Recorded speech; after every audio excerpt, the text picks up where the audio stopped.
Well, Jim, our next question sent to CornyDriveThru@gmail.com from Paul in Newcastle, England.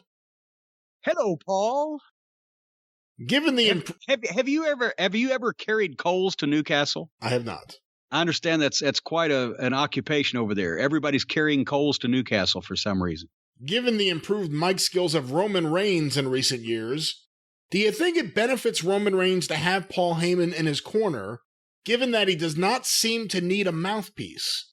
Most of the recent promos I've seen just seem to have Heyman standing quietly in the background while Roman speaks. Heyman made sense being paired with Brock Lesnar, given that Brock was never much of a talker, and Heyman could fill in the gaps in Brock Lesnar's sporadic appearances, but his pairing with Reigns doesn't seem necessary. I would love to hear your thoughts on this. Oh, God, yes, it is. Even if Paul doesn't talk all the time for the guy, it's still part of his package.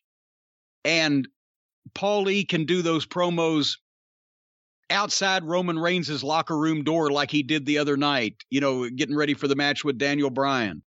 Or he can start the thing out live in person and then let Roman Reigns go or whatever. But also, Paul has such cachet with the fans because he's been with top guys and he's been presented as a manager of only top talent.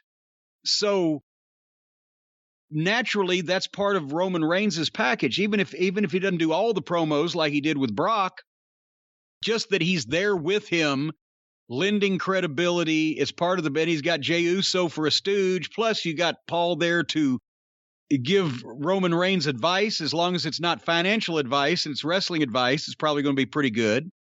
So for a variety of reasons, sometimes with a top guy, even if he can do everything, you want somebody there just to be part of his package, his entourage. It is with some guys, it's just a valet, a girl who does and says little, but it's part of the package.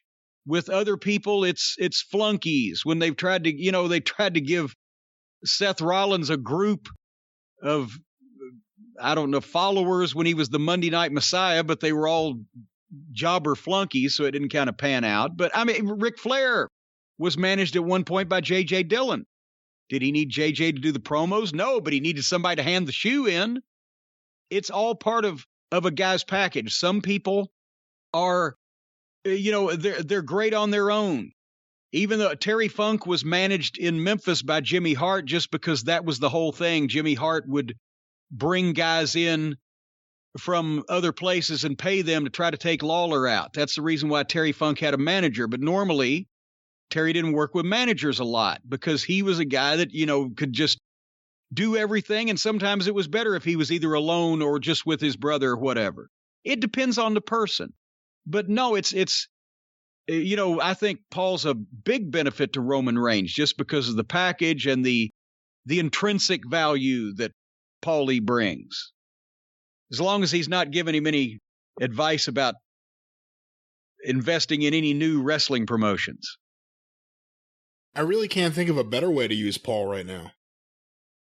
Yeah, because he's kind of backed into a position where, unless it's a major talent, Paul shouldn't be with anything that's not a major talent. And he doesn't want to be, probably, which is why that's all he ever does is work with, basically one major guy.